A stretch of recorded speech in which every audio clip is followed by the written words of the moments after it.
What's going on, everybody? It's Cody. Welcome back to the channel for the two-game WNBA Saturday afternoon slate. No night games. 5K to first. Bit disappointing, but only a two-game slate, and it's an afternoon slate, like I said. So can't really complain. I mean, we got 25K tonight. I'm expecting on bigger slates, no NBA. We'll get some big money up top. But hope everybody's having a great day. Let's look at my lineup for tonight. Obviously, recording this to get it out a little earlier. The 9 o'clock games just tipped off. I ended up playing 3 lineups in the big contest, 25K to first. And I made this lineup with like 2 minutes to spare when I saw there was a little bit of overlay. I legitimately built it in like 20 seconds. Just a full-on stack of the first game. I don't know if anybody caught the live stream that me and Kurt did. I mentioned that I kind of liked the first game a lot more than I thought the field would. And I picked Washington to win, and I thought they would. They led for the better part of the game. But anyway, said Caitlin Clark, great tournament play. I didn't figure she would be high owned. She was only 12%. She went absolutely nuclear. Atkins had a really, really good bounce back game. 12%, 10% in the big contest. Mentioned Alana Smith, sub 10%. Hope she smashes. Nalissa, 25%. Bit of a letdown. Minutes weren't there. It's kind of disappointing, but it's sides. I expect nothing less from a coach like that. Aaliyah Edwards, 76%. Absolute massive chalk. You just had to eat it. 29 fantasy points. Ended up landing on Uzin as last piece in, 11% owned. The other lineups I made, well, if it'll load. I gotta click it. Alright. This is one of them that I built. It was just a straight balanced build. Went a little heavy on Dallas. Arike, 55%. I'm seeing these late game ownerships as I'm showing you guys the lineups. That's really high. Billings only 22% like that. Double stacked the Indiana Bigs. Like I said, I was really high on them in the video. They don't have any backup bigs, and both of them were letdowns. Kind of disappointing. Obviously played Aaliyah Edwards. Love that ownership on Tip Hayes.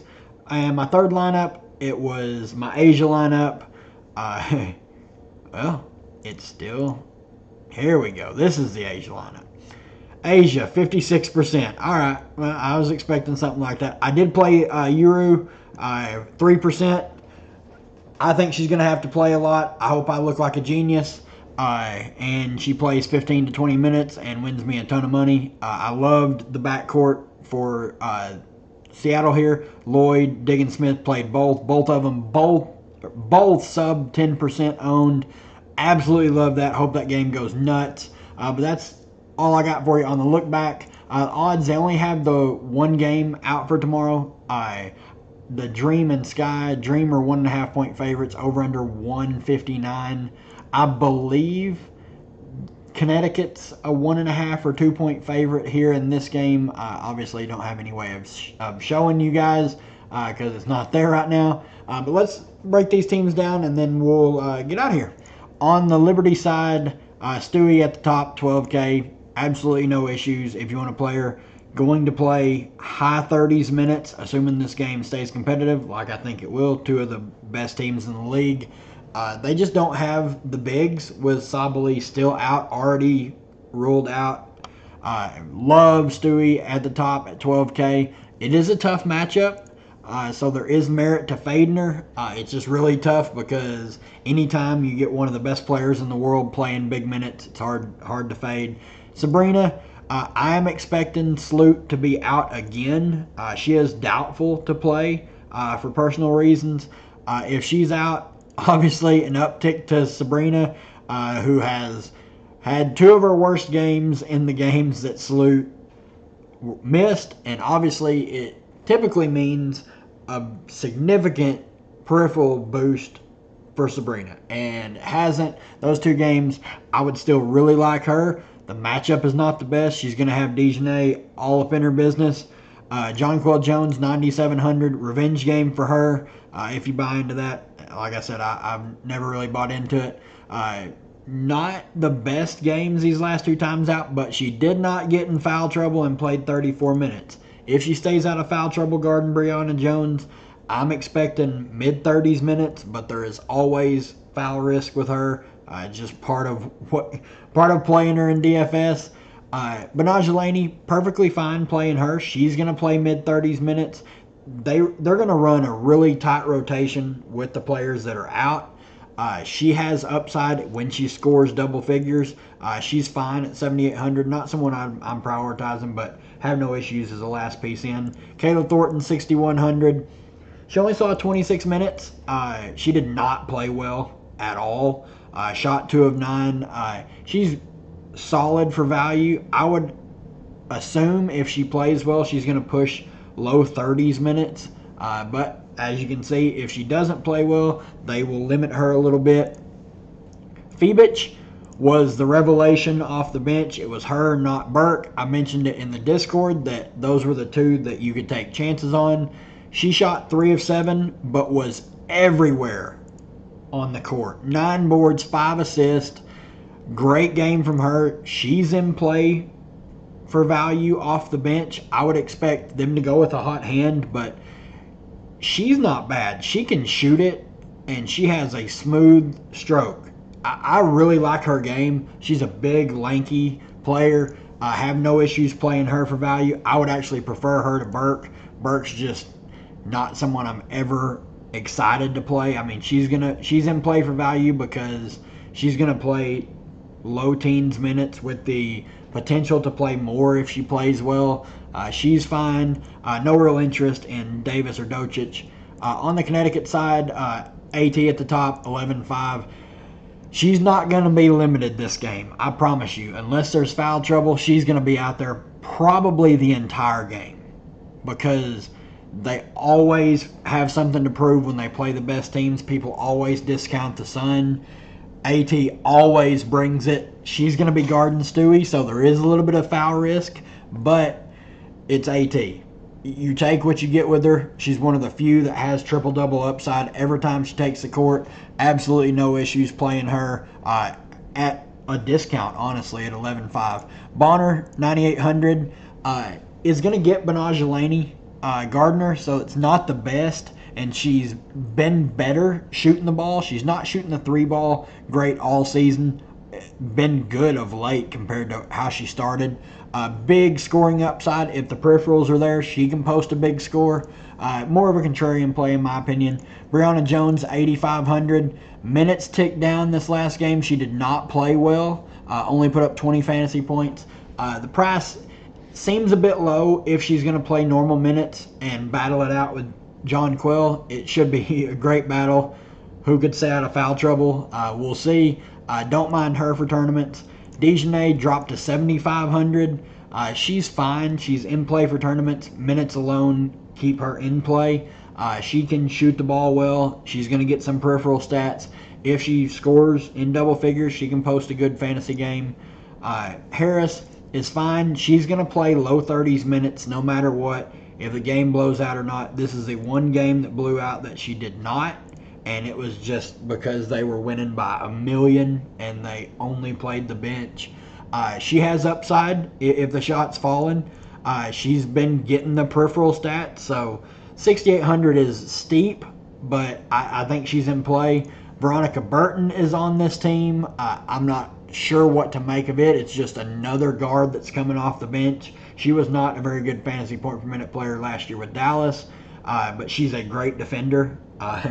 And Coach White loves defense, so I could see her pitching in. She might actually overtake Mitchell as the top guard off the bench. Would not shock me a bit. Mitchell's just not been impressive. Not expecting Mo Jefferson to play. She's not been very effective when she's been on the court. So not any interest even if she does play. No real interest in really anyone down here.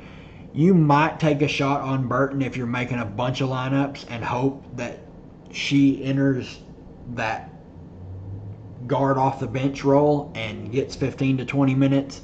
Have no issues with that if you're making a bunch of lineups. On to the last game of the day, Atlanta-Chicago on the Atlanta side. Ryan Howard, 10-2. Has not scored very well the past 4 games. Has not shot well the past 4 games. But the peripheral stats were there this last time out. If the peripherals are there, I love this matchup for her. She can post a big score. She always has big upside, but a pretty low floor that she's shown for a 10K player. Always going to keep her ownership down. So great tournament play. Tina Charles, 9,200, only played 19 minutes this last time out. They actually benched her and went elsewhere, which is very concerning. Don't mind her as a contrarian tournament play. Obviously, very risky with the minute situation. Alicia Gray, 32 minutes, lost out on a couple minutes at the end because she got hurt. We'll see. I don't see any reason why she would miss. I haven't heard anything. She had a good shooting game. Did not shoot the ball well from 3, though.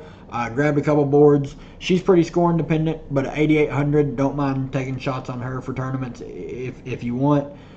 Cheyenne Parker, 7,300. She's going to play low 20s minutes with upside if she's playing well. She shot 1 of 9, 17.5 fantasy points. She has some upside at this price point.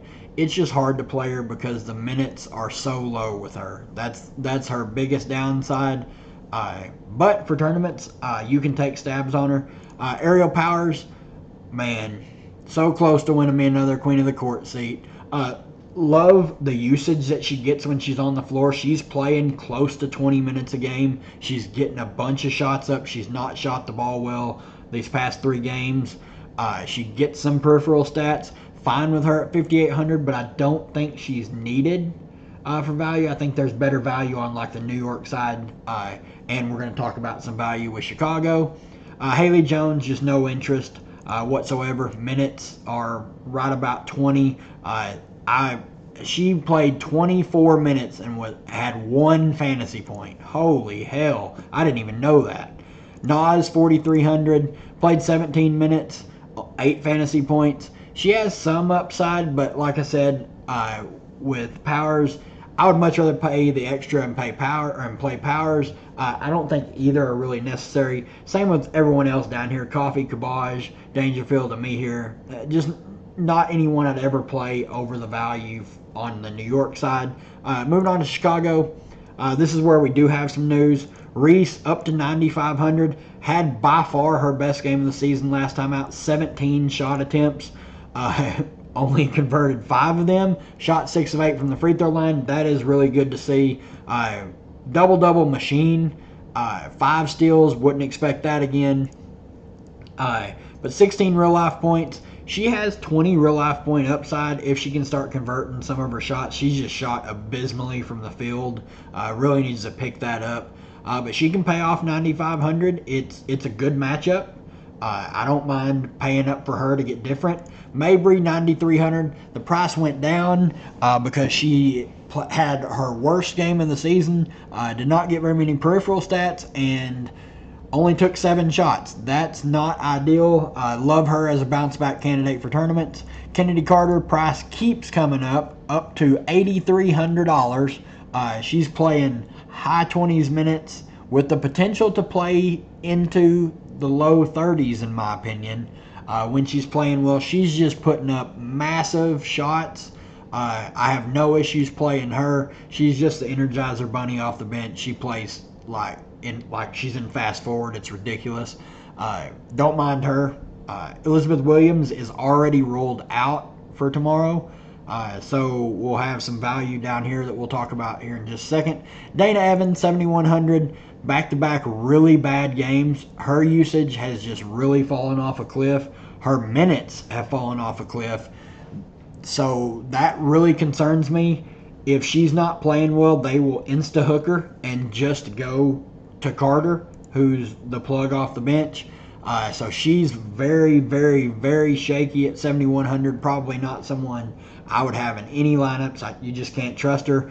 DeShields only saw 11 minutes. A lot like Evans, she can't be trusted. She continues to just shoot the ball abysmally. another player that's best left for large field tournaments, and that's it. Camila Cardoso, 5,300. I would expect her to start for Elizabeth Williams. 18, 12, and 15 minutes in her first 3 games. We'll see if she's still on her minutes restriction. If she's not, I'm expecting mid-20s minutes for her. Would really like her for value. If she is still on her minutes limit, I would expect somewhere around neighborhood of 18 to 20 minutes as they ramp her back up. Isabel Harrison would be someone I would have a lot of interest in if Cardoso is still on her limit. She could get extended. She played 16 minutes the past 2 games, shot really well this last time out, put up 26 fantasy points at 3,700. She's a great fantasy point per minute player if she gets extended. 5,100, they kind of priced her up after her last game. Don't mind her because they're going to have to play her. It's really going to be Reese, Cardoso, and Harrison as the 3 bigs. They're going to dust off a Brianna Turner or a Oni Enwer. It's gross. I would not play either of them. They're just not very good fantasy point per minute wise. Lindsey Allen, no interest. Just not needed. Any of these players just not needed in my opinion. But that's going to do it for me, guys. If you enjoyed the video, leave a like. Hit the subscribe button. We're on the road to 300 subscribers. We're flying. It's just crazy. Love you guys, and we'll see you for the next one.